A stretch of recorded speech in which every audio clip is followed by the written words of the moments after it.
Buenas tardes, bienvenidos al panel Impacto de la pandemia COVID-19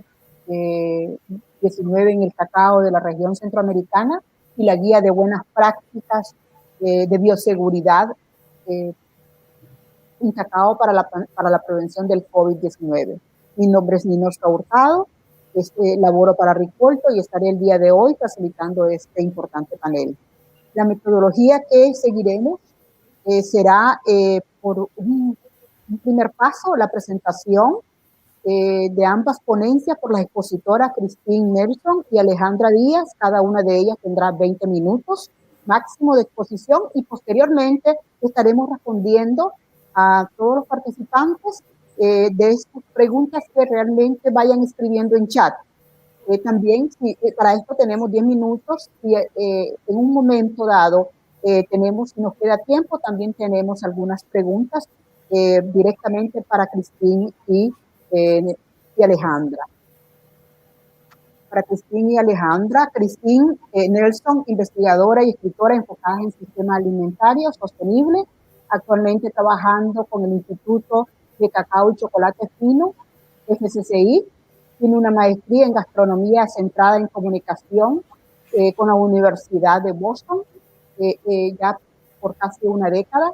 Christine ha colaborado con los socios públicos y privados de las Américas en proyectos interdisciplinarios destinados a un crecimiento regional a largo plazo. Su experiencia incluye gestionar el cambio organizacional, el análisis sistemático de procesos y el avance de las capacidades educativas en América. Con la Universidad de Harvard ha sido un largo también trayecto de trabajo y experiencia generada. Alejandra Díaz, especialista internacional con sanidad agropecuaria e inocuidad de alimentos del Instituto Interamericano de Cooperación para la Agricultura, ICA, máster en tecnología de alimentos e ingeniera en industrias alimentarias de la Universidad Nacional Agraria La Molina, Perú. Cuenta con una alta especialización en normas internacionales y sistemas de gestión de inocuidad y calidad, así como procesos de reglamentación nacional y regional. Amplia experiencia en el desarrollo de estrategias y programas para fortalecer la competitividad empresarial y facilitadora de las exportaciones, también docente en prestigiosas universidades, merecedoras del reconocimiento de premio de productores y exportadores nacionales y regionales para su contribución en la mejora de la calidad y competitividad del sector alimentario. Cuenta con diversas publicaciones en buenas prácticas agrícolas, manufactura, gestión de riesgo y atención de animales en emergencia, rastreabilidad, entre otros. Bienvenidas, Christine y Alejandra. A continuación tendremos la presentación de Christine sobre el impacto del COVID en el sector de cacao.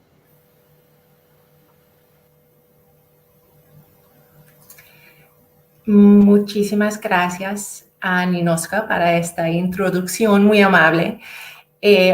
Como dijo ella, yo soy Christine Nelson con la FCCI, la Institución de Cacao y Chocolate Fino, la que es una organización sin fines de lucro que se dedica al fomento de la enseñanza y la investigación y desarrollo de las cadenas de valor del cacao y chocolate. Nuestra directora es la doctora Carla Martin, junto con las doctores Sampek y Allen y el resto del equipo que se ve aquí. Hicimos una investigación para averiguar tanto como sea posible sobre el impacto del pandémico sobre el sector de cacao y chocolate. Nuestra investigación sobre el año entre marzo de 2020 y febrero de 2021 incluyó 2 periodos de encuesta, análisis de videos y literatura, conversaciones y entrevistas con informantes clave y una alianza, por supuesto, con SeaCacao para hacer un estudio en profundidad del impacto sobre Centroamérica y República Dominicana. Durante el primer periodo de encuesta recibimos 159 respuestas de todo el mundo. 62 de las cuales vinieron de la región de referencia. Para la segunda encuesta, aunque recibimos casi el doble de respuestas, menos vinieron de la región, posiblemente debido a la temporada de huracanes en la región, la interrupción causada por esa. También por todas partes recibimos muchos correos devueltos para la segunda encuesta, lo que puede significar una cantidad de despidos entre la población activa. Recibimos 46 respuestas de la región de Centroamérica y República Dominicana, de muchos tipos de organizaciones cacauteros, muchas de las cuales eran cooperativas o asociaciones de pequeños productores. Y los encuestados de empresas chocolateras representaban fabricantes en gran parte del grano a barro, proveedores de ingredientes y otro. En este caso, una finca de cacao en una compañía de inversiones relacionadas. Bueno, ahora los impactos. Aquí se ve los porcentajes de encuestados que se enfrentaron a cada uno de estos impactos de la pandemia. Estos números son globales. En marzo hasta mayo de 2020, el impacto más reportado fue la pérdida de ventas, con 72%, relacionado obviamente a la demanda reducida que se ve a las 68%. Vimos también un gran número de encuestados reportando una reducción de viajes, la cancelación de eventos, la pérdida de reservas de flujo de efectivo, disrupciones de la cadena de suministro y la pérdida de ventas futuras. Habían reducido estos impactos en noviembre de 2020, pero se ve que aún persisten. Como estos datos son globales, vamos a examinar un impacto significativo, la pérdida de ventas en la región. Por favor, perdóname la apariencia de inglés en algunas diapositivas aquí. Aquí tenemos las números, los números de pérdidas de ventas. Y se puede ver que casi 20% informó de encuestados informaron una pérdida de ventas, hasta en cada categoría. Y 80% de encuestados nos informaron que sus pérdidas fueron hasta las 90%. Otro impacto reportado por casi 2/3 de encuestados de la región fue el aumento de gastos comerciales. Justo como la pérdida de ventas, los aumentos no fueron distribuidos equitativamente. Una cuarta parte informó aumentos del 10% y otros informaron aumentos hasta las 3/4 partes de sus gastos. Las respuestas organizativas eran variadas. Sobre todo el mundo, muchas reducían los viajes e interacciones en persona. Por supuesto, implementaban procesos de limpieza y nuevas comunicaciones, por supuesto. Muchos eventos fueron cancelados y también el ausentismo y despido laboral fue un gran impacto. Vamos a ver en la próxima diapositiva los porcentajes para la región. Más de la mitad de organizaciones informaron de una disminución de personal. La mayoría hasta las 10 o 25% de su personal.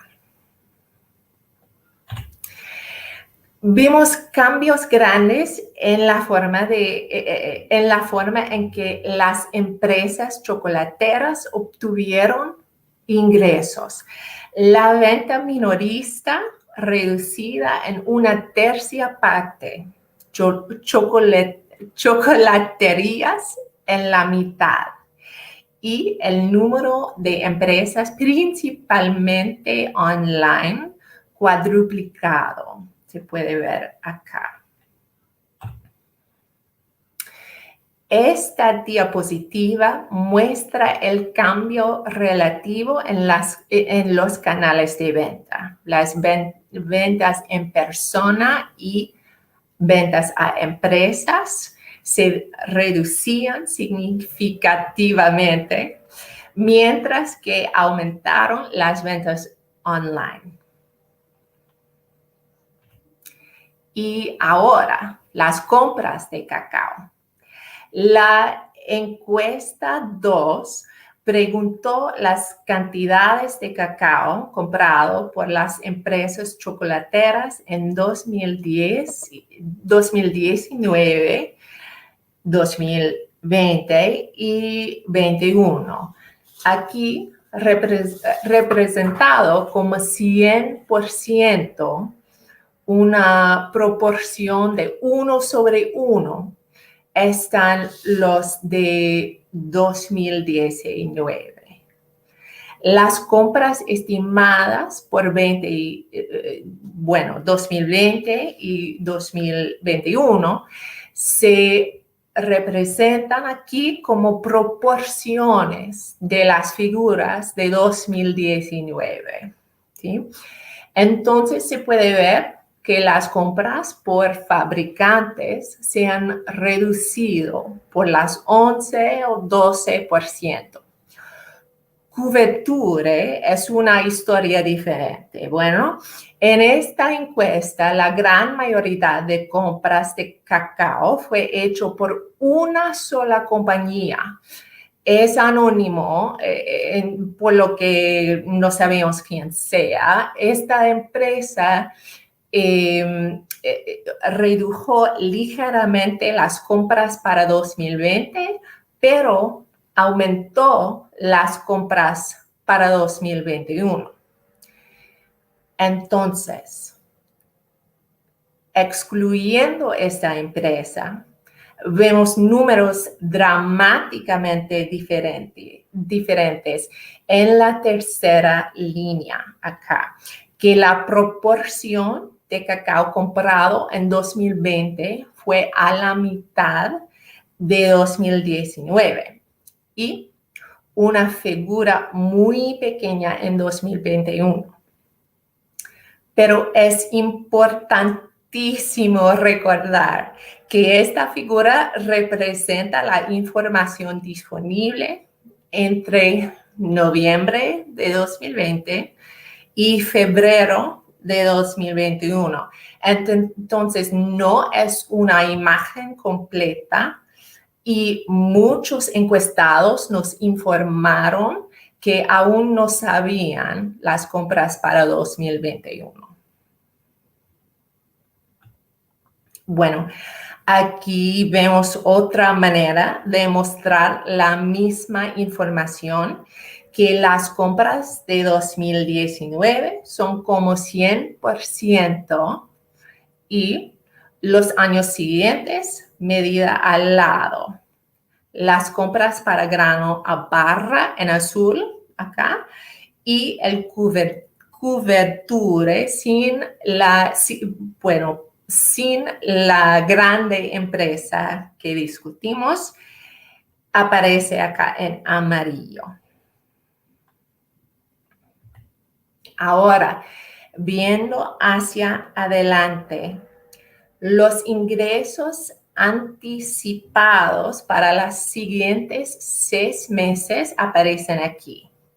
Se puede ver que casi 40% de la región anticipa hasta solo una cuarta parte de sus ingresos antes de la pandemia, en comparación con 25% del mundo. Al otro lado, 13% del mundo anticipa mayores ingresos que los pre-pandemia, en comparación con 3% de la región. A los 12 meses, los ingresos anticipados en la región son comparables, más o menos, a los ingresos anticipados en el sector sobre el mundo. Y últimamente tenemos a los 18 meses, más o menos comparable también, aunque en comparación con el mundo, menos encuestados en la región esperan igualar o superar los ingresos previos a la pandemia. Inglés aquí también, perdónenme. Y finalmente, aquí el impacto esperado por la región a lo largo del tiempo, de bancarrota hasta un impacto positivo.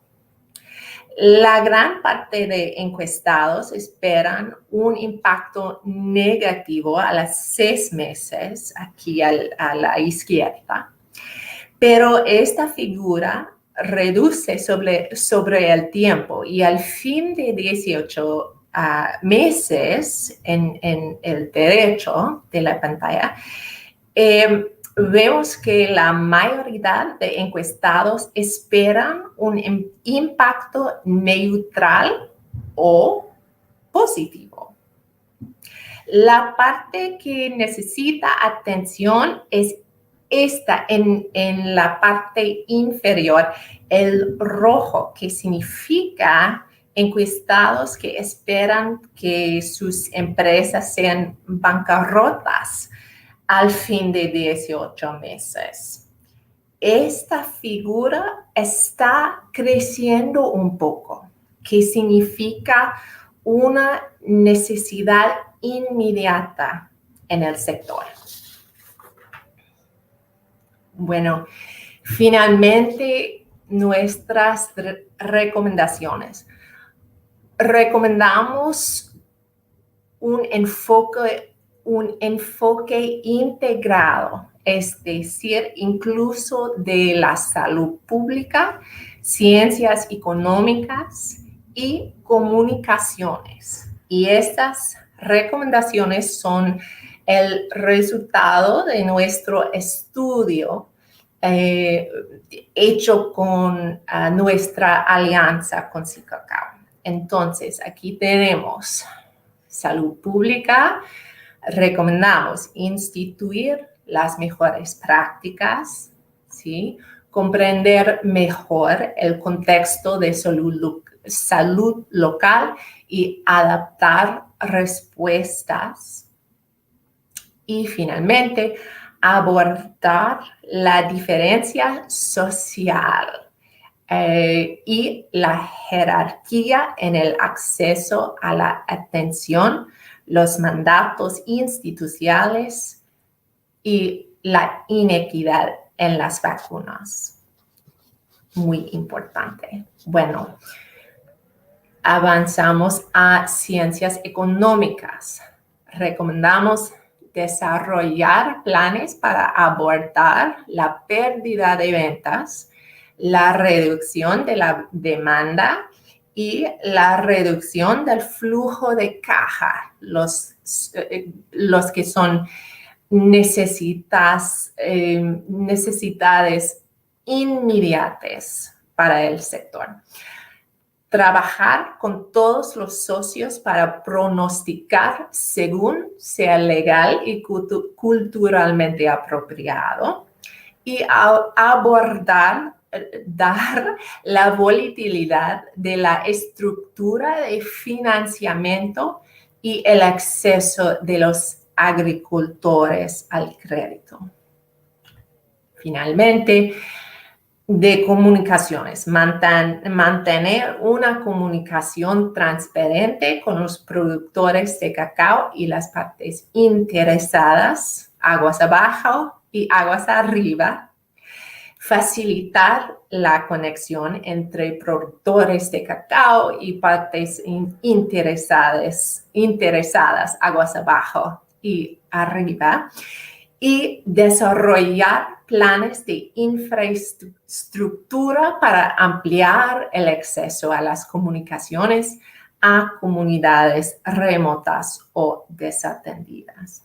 Bueno, muchísimas gracias para escuchar y en este momento, Ninosca, le invito a usted en la pantalla.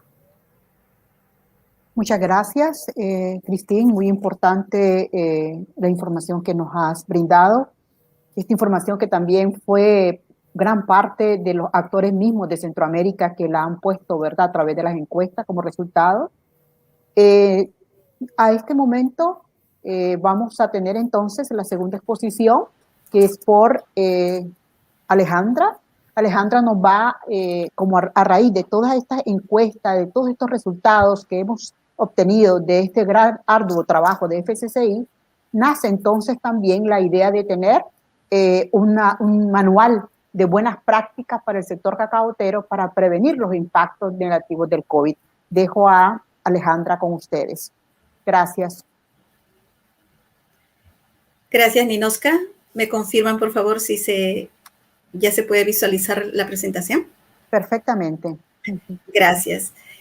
En principio, pues muchas gracias a los organizadores de este evento. Creo que es una oportunidad interesante vincular el tema de las buenas prácticas en el sector de cacao, justamente con el análisis que nos acaba de hacer Cristín con el tema de los impactos. Entonces, veamos, para todos, pues es conocido el contexto que nos ha traído la pandemia. Finalmente, el sector agroalimentario es un sector que ha quedado reflejado como los héroes realmente de esta pandemia. En toda medida, como actividad esencial, se ha procurado mantener un suministro continuo de alimentos con todos los elementos y los altibajos que se han señalado. Ya ha pasado más de un año y todavía hay algunos aspectos que requieren bastantes ajustes. Y su particular contribución a la seguridad alimentaria y nutricional, ¿no? Pues la pandemia, tal como fue su proceso y como viene dándose, definitivamente significó una alteración de los procesos habituales, ya sea que hubiéramos estado manejando la cadena con cierta eficiencia o sin ella. Eso empujó a tomar soluciones rápidas para adaptarse al nuevo contexto. Y obviamente, en medio del avance de la ciencia y la dinámica misma, de la evolución misma de la pandemia, pues muchas soluciones han tenido que revisarse. Algunas se mantienen y seguramente conforme avance la ciencia, podremos estar adoptando otras, ¿no? Hemos encontrado también nuevas reglas de juego y prácticamente, definitivamente se han dado modificaciones en las prácticas de producción. Entonces, vamos a hablar algunas de ellas, resaltando que muchas de ellas se convierten ya como muy buenas prácticas y que seguramente, pues aun cuando finalice esta pandemia o pasemos a una etapa diferente de transformación, de recuperación, como ya podemos estar viviendo en algunas regiones, muchas prácticas han venido para quedarse, ¿no? Entonces, vamos a hablar algunas de ellas. Este es el contexto que se desarrolla el Manual de Buenas Prácticas en el sector de cacao. Esto lo pueden, seguro todo el sector lo conoce bastante bien, pero voy a contarles un poquito más afianzando algunos puntos. Las entidades organizadoras, pues básicamente Recolto, Sicacao, y el papel muy importante del Consejo Agropecuario Centroamericano, ¿no? Entonces, con la colaboración del IICA. El objetivo básico se resalta en dos elementos importantes. Por un lado, como toda pandemia, pues lo que se preocupa es proteger la salud de las personas que participan en toda la cadena, en este caso en la cadena del sector de cacao. Entonces, por un lado, proteger la salud, pero por el otro lado también hacer frente a ese gran riesgo de la paralización o que tenga que detenerse las operaciones en el sector. Entonces, el objetivo es mantener la continuidad de las operaciones en el sector también. Entonces, con esta visión, pues todas las buenas prácticas, por un lado, conducen a ver cómo hago para detener o prevenir el contagio, y después también, de una manera equilibrada, cómo hago para manejar esas situaciones de ausentismo que nos dijo Christine, o cómo hago para atender las nuevas inversiones que tengo que hacer, porque definitivamente hay aspectos en la limpieza y desinfección, el saneamiento y en las diferentes prácticas que tengo que desarrollar y buscar un equilibrio, porque estoy enfrentando riesgos diferentes, ¿no? Entonces, sobre esta base se construyeron, es importante también entender que en el contexto donde se desarrolla este manual, pues muchas resoluciones, lineamientos, orientaciones ya estaban establecidas, ya algunas de ellas bastante probadas, que fuimos nosotros identificando, analizando y revisando a partir de las diferentes entrevistas que se hicieron con las diferentes organizaciones de los países de Centroamérica, ¿no? Entonces, esto fue vital porque si bien la mayoría de los países tenían establecidos prácticas generalizadas probablemente para todo el sector de producción, algunos países lo tenían para agricultura, pero está ahí nada más. Pero faltaba un análisis más minucioso para cada sector, y en este caso particular para el sector cacao. Entonces, esa información proporcionada tanto por el sector privado de cacao y también por el sector público de varios países, realmente generó un análisis interesante para plasmar aquí muchas recomendaciones, pero siempre en el entendido que se tiene que atender principalmente las que está emitiendo las autoridades sanitarias de cada país. Entonces, básicamente, las buenas prácticas en este manual se estructuran con los aspectos relacionados con la organización en el centro de trabajo, muy, muy importante, planificar, organizarnos nuevamente. Después, relacionado con la salud del personal, que también, obviamente, los medios de comunicación y las diferentes instituciones en los países hicieron eco, ¿no?, de todo lo que mencionaban las autoridades de salud, y por lo tanto, pues, bastante trabajo ya se había iniciado al respecto. Para la higiene personal es indudable la necesidad de contar con instalaciones para la higiene personal, precisamente para que eso pueda suceder de manera correcta. Después está todo el aspecto de saneamiento, y no podía faltar el tema del manejo de residuos, porque obviamente una actividad con una intensificación en los programas de limpieza y desinfección, en el uso de medidas protectoras o equipos de protección personal, obviamente íbamos a encontrarnos con residuos que no se habían manejado antes, y que el trabajo de una manera sostenible y de armonía con el ambiente también implica hacer una adecuada eliminación o disposición de residuos, sobre todo los nuevos que se estaban generando en esta medida, ¿no? Entonces, sobre esta base, yo voy a concentrarme, por razones de tiempo, obviamente, de manera muy específica algunos de los puntos, ¿no? Pero aún cuando vamos a recorrer en estos minutos por los 6 elementos centrales, voy a concentrarme solamente en algunos de cada uno de estos puntos.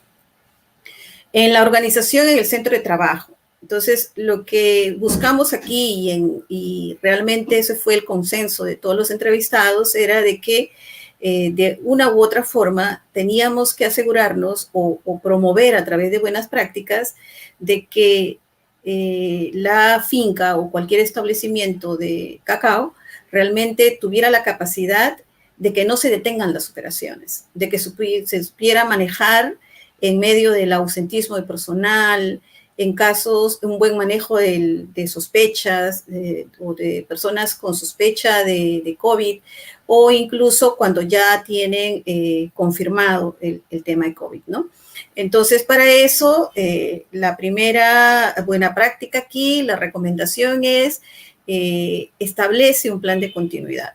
Quiere decir que identifica dónde están los puntos de congestión en las labores, ya sea en finca o el establecimiento, ya sea de acopio o de comercialización, pero identifica dónde están esos puntos de congestión, empieza a, por ejemplo, identificando cuáles son las funciones críticas o las operaciones críticas, donde si alguna persona cayera enferma, alguien pudiera sustituirlo o reemplazarlo, porque siempre con la perspectiva de que tenemos que asegurar la continuidad del trabajo.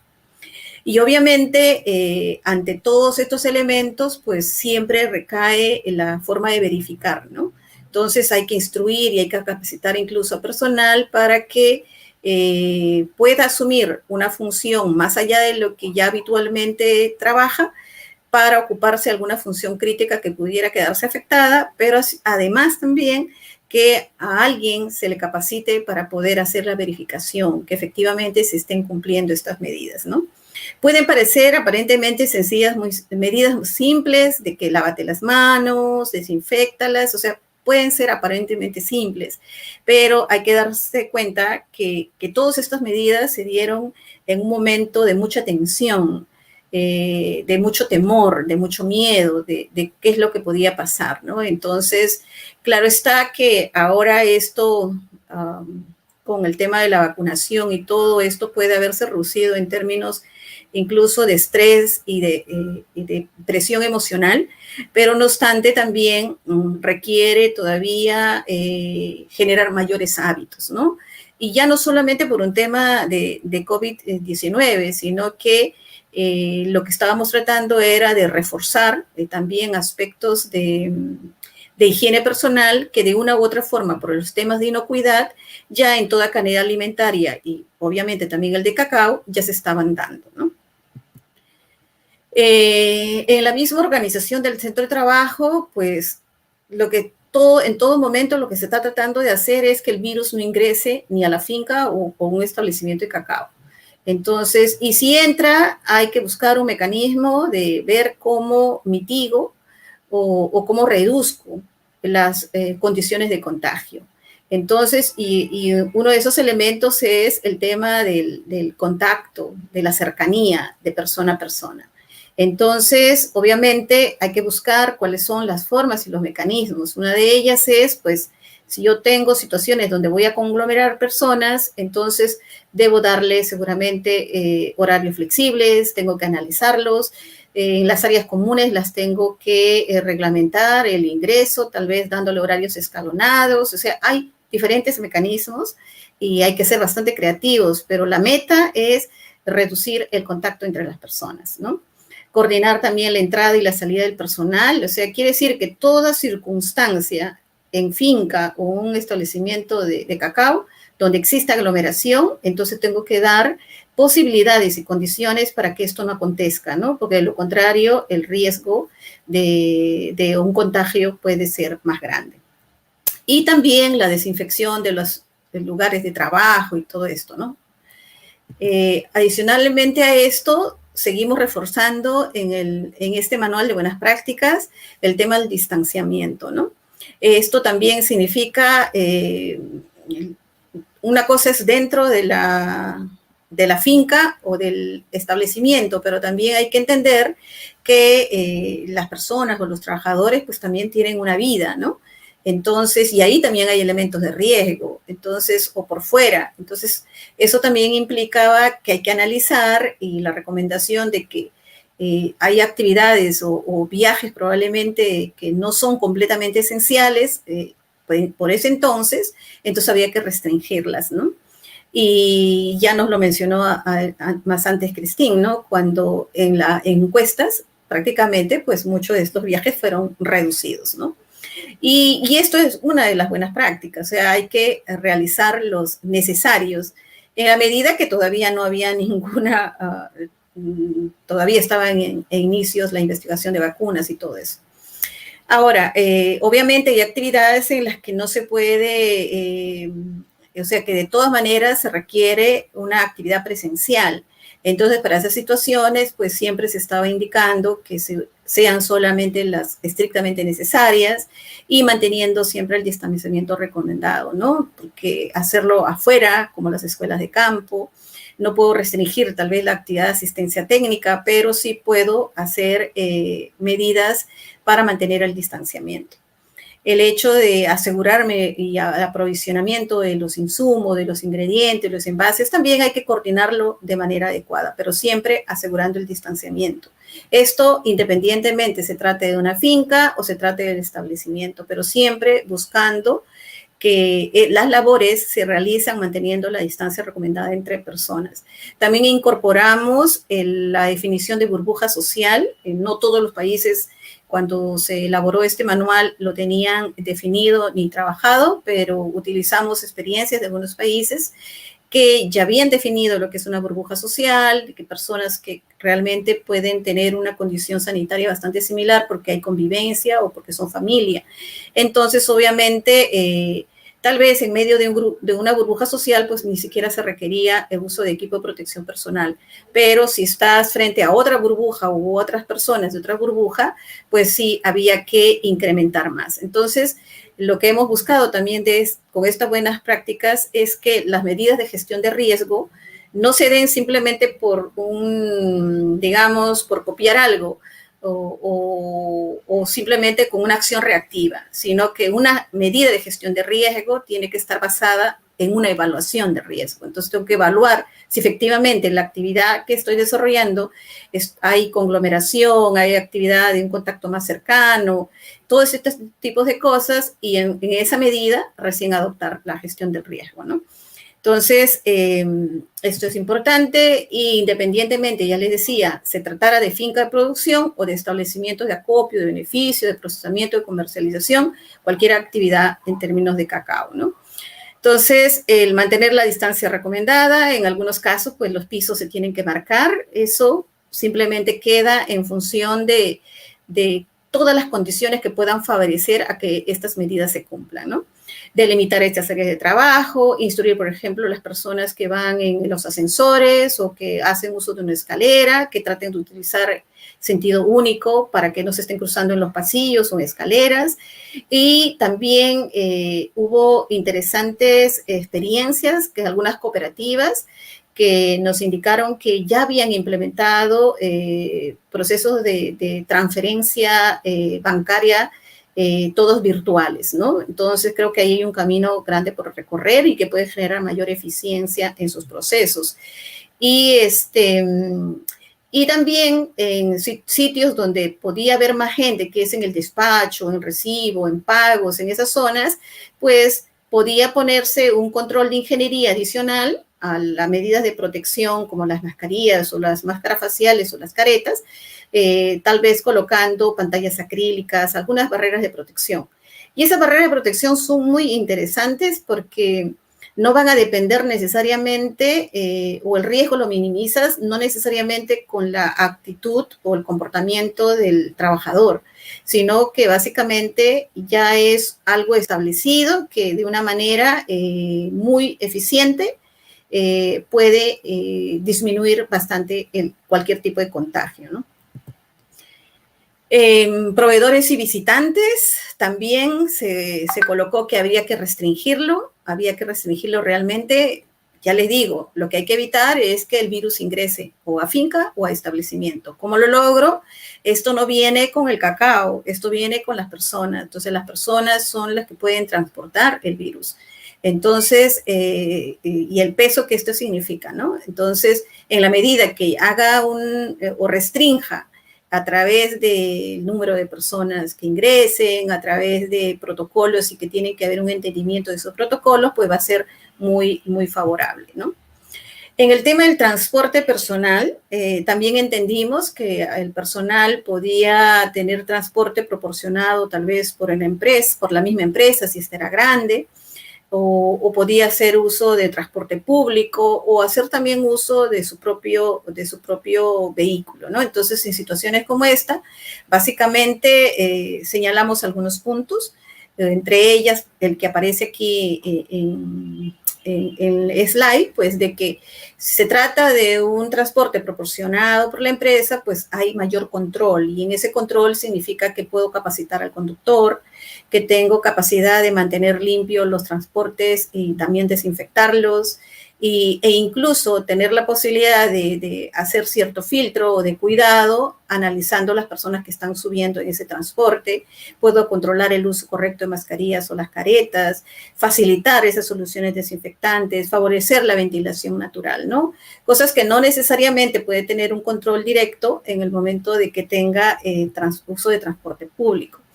Pero para eso, obviamente, es instruir y capacitar y exigir a los trabajadores que cumplan medidas de bioseguridad, las que establezcan las autoridades sanitarias, ¿no? Y si el personal hace uso de transporte propio, pues también cumplir esas mismas medidas de bioseguridad. Y el cuidado también, de que si hay medidas en términos de aforo, el uso de la capacidad del vehículo, pues también hay que estar muy atentos de lo que acontece en cada país, ¿no? Recordemos que conforme fue avanzando el conocimiento de las autoridades también, ya se pudieron dar medidas diferenciadas, ¿no? Entonces hay que tener mucho cuidado que hay circunstancias donde hay ciertas zonas donde hay mayores restricciones y hay diferencias tal vez de otras donde el nivel de contagio es más bajo, ¿no? Entonces, por eso siempre nuestra recomendación fue de que se atendiera esto con base a las disposiciones nacionales, ¿no? De otra forma con la que puede entrar el virus a una finca o el establecimiento, pues también a través de los transportistas que nos vienen trayendo los insumos o los productos de cacao que salen y entran a nuestra planta o a nuestra finca. Entonces, para eso, mucho cuidado con ese transportista. Nuestra recomendación era pues que la mínimo no baje de los medios de transportes y que le pudiéramos estar proporcionando también desinfectantes, ¿no? Entonces, también eso lo planteamos en este manual.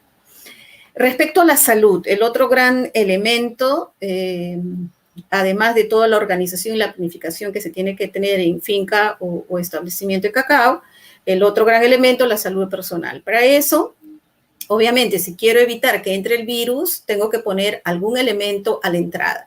Entonces, a la entrada, lo que recomendamos es lo que se aplicaba ya y varias recomendaciones en diferentes sectores que en lo posible, pues, estableciera un mecanismo para controlar la condición de salud del personal.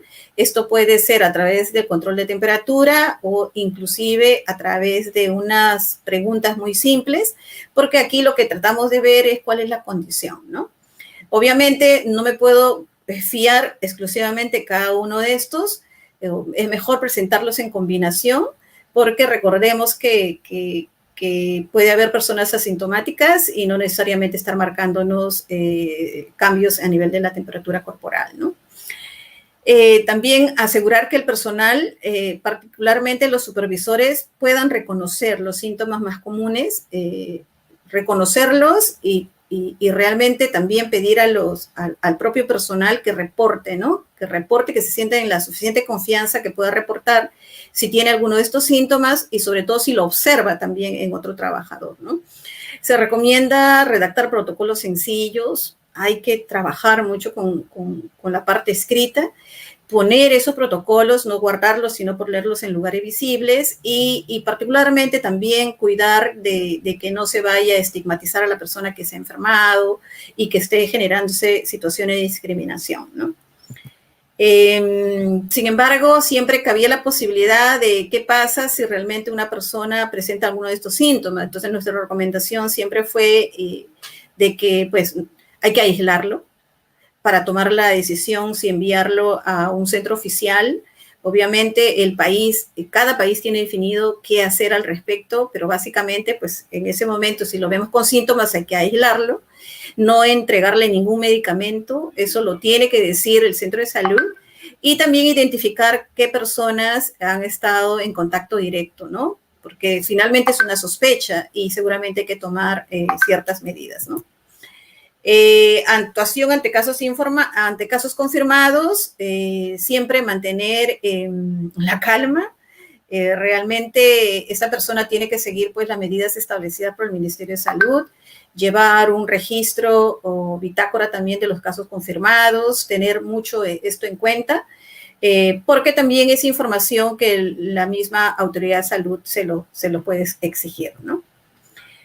Sobre las instalaciones para la higiene personal, nosotros decidimos poner esto aquí porque si íbamos directamente a la higiene personal y decir que se deben lavar las manos, se deben desinfectar, obviamente tenemos que asegurarnos que existieran las instalaciones para esto, ¿no? Entonces, por esta razón, lo pusimos de primero y había que establecer ciertos controles al ingreso y durante labores, ¿no? Entonces, en principio, establecimientos que de una u otra manera estaban desarrollando buenas prácticas de manufactura o que tenían sistema HACCP, realmente ellos no han sido muy golpeados en esta parte, pero en actividades tal vez como fincas o empresas que no habían establecido buenas prácticas de manufactura realmente han tenido que generar o han tenido que hacer inversiones, ¿no? Porque o habilitar de alguna manera y agenciarse para tener al menos a la entrada de finca o de establecimientos algunos mecanismos para el lavado de manos y para la desinfección, ¿no? Entonces, esto también muy importante y lo mantuvimos ahí. Remarcamos y resaltamos el asunto de la higiene personal, el lavado de las manos, pero enfatizamos algo muy importante. Obviamente, los desinfectantes no tienen el mismo efecto si antes no se hace primero una limpieza. Entonces, pues, muy destacado es que los desinfectantes de mano no reemplazan el lavado de manos con agua y jabón, ¿no? Entonces, Alejandra, nos quedan 2 minutos. Muy bien, muchas gracias. Entonces, básicamente esto a nivel de higiene. El saneamiento, está todo el tema de la limpieza y la desinfección. Aquí lo que reforzamos es la limpieza, intensificar la limpieza y desinfección, sobre todo en aquellas áreas donde hay manipulación con mayor frecuencia, ¿no? Entonces, los utensilios, las herramientas de trabajo y el que pueda asignarse incluso responsabilidades, ¿no? Y particularmente la verificación y que de una u otra forma se garantice los insumos necesarios, ¿no? Entonces, en los productos de limpieza también no estar haciendo mezclas de productos y para que tengan una mayor eficiencia, sino utilizar realmente lo que la autoridad sanitaria les esté exigiendo, ¿no? Equipo de protección personal, también en nuestras entrevistas dijimos, ustedes hacen que ellos lleven, que lo personal lleve sus propias mascarillas, entonces nuestra recomendación precisamente por las empresas era de que los establecimientos proporcionaran esas mascarillas, que se aseguraran una provisión suficiente de esto, ¿no? Entonces, y el manejo de residuos, pues, como les decía, es otro de los elementos centrales, disponerlos adecuadamente si no estamos generando mayores problemas, ¿no? Y terminamos con una sección de información y capacitación. Entonces, a mucha información que en algunos casos pueden ser falsos, entonces siempre hemos indicado que se utilicen información de organismos oficiales, ¿no? Entonces, pero siempre se esté brindando la información. y insistimos en el tema de capacitación utilizando las metodologías más adecuadas, reconociendo que hay personas que pueden leer o escribir y otras no, y entonces hay que utilizar métodos de aprendizaje adecuados, utilizar la lengua materna de los trabajadores y particularmente aprender y seguir reforzando la cultura de registro, ¿no? Hay que registrar esas capacitaciones, porque hay que asegurarnos que haya un entendimiento de las personas, ¿no? Bueno, con esto finalizo de manera bastante general todo el tema de las buenas prácticas que tiene este manual. Gracias. Muchas gracias Alejandra, valiosa información, importantísimo, ¿verdad? La construcción de este manual y cómo ha sido distribuido a nivel regional.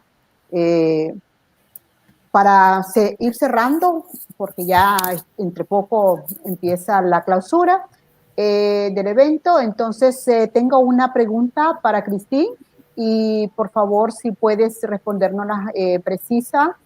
¿Cómo ha impactado la pandemia del COVID en los mercados internacionales y cuál es la tendencia de estos mercados?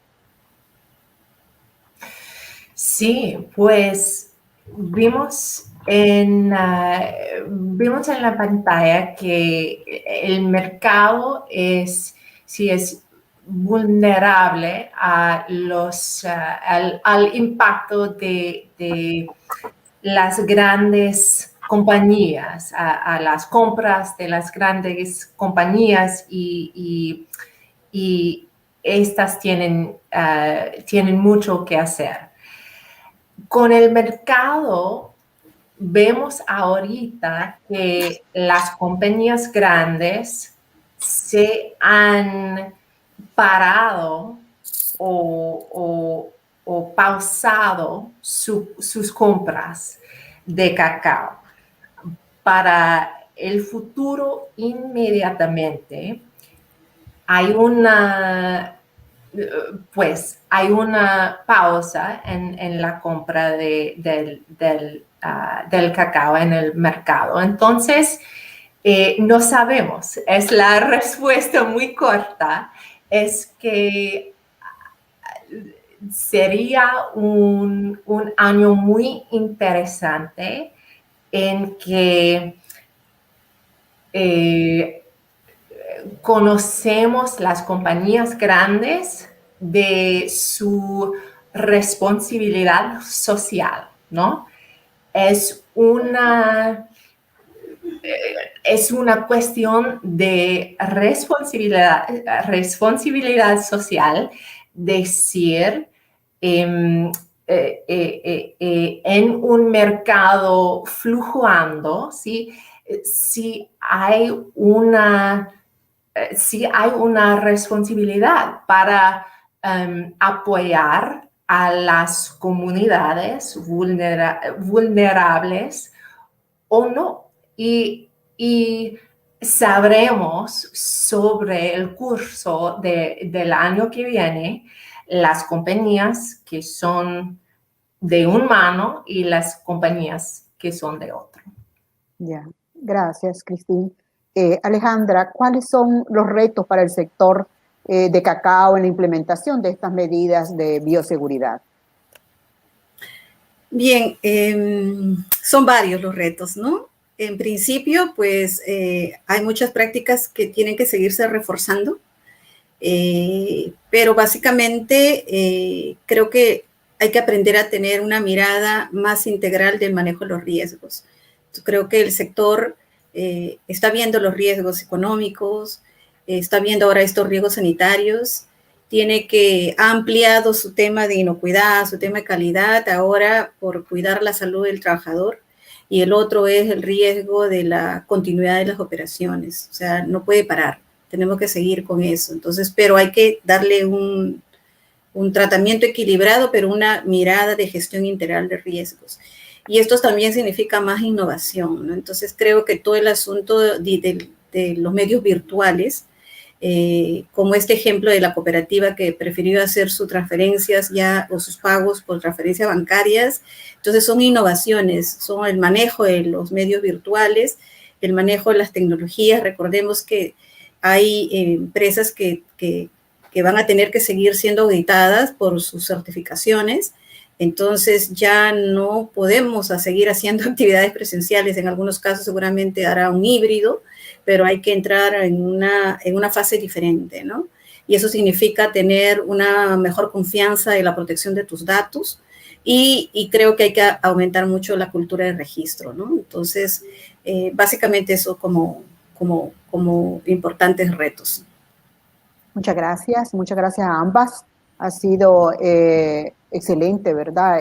La información que ustedes han brindado. Y tal vez para cerrar rápidamente, tenemos una pregunta de Amparo Aguilera sobre sus criterios. Yo creo que aquí pueden ambas apoyar un poco qué le depara al sector en Centroamérica en este escenario de la pandemia, desde el punto de vista de bioseguridad, apropiación y desde el punto de vista del efecto del impacto de COVID. No sé, Alejandro. Ok. ¿Qué le depara? Yo creo que aquí hay una tarea muy grande y creo que siempre hemos estado viendo el alimento, tal vez de una manera bastante individual, ¿no? El alimento, qué hay sobre el alimento, su composición química, su calidad, su sabor y todo eso.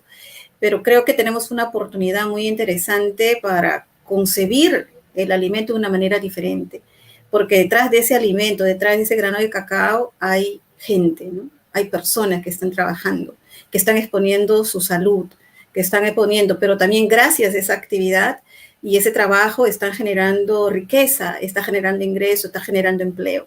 Entonces yo creo que aprovechemos estas circunstancias. Las emergencias no se van a detener porque superemos esta pandemia. Tenemos que hacer que este sector sea, y que todos los sectores realmente sean más resilientes y seamos capaces de saber vivir y convivir con emergencia tras emergencia. Entonces creo que debemos transformar ese pensamiento y la concepción misma de lo que es alimento, porque hay muchos actores que están en juego y tenemos que trabajar realmente también con todos ellos, porque esto haría sistemas alimentarios más sostenibles. Así es, gracias. Cristín. Sí, pues de bioseguridad no tengo mucho para añadir. Bien, bueno, muchísimas gracias a ambas. Hemos finalizado con este importante panel el día de hoy. Les agradecemos muchísimo a ustedes dos por todo el tiempo que han dedicado previo a la preparación de este foro y hoy día. Sabemos que es sábado, ¿verdad? Por la tarde. Y seguimos con ustedes trabajando para hacer que esta fase, tanto de bioseguridad como el impacto del COVID, la información, siga llegando a todos los niveles de la cadena de valor del cacao, ya sea a nivel local, regional y nacional. Muchas gracias y con esta pues nos despedimos. Muchos éxitos. Éxitos, gracias. Igual para ustedes y para todos los participantes.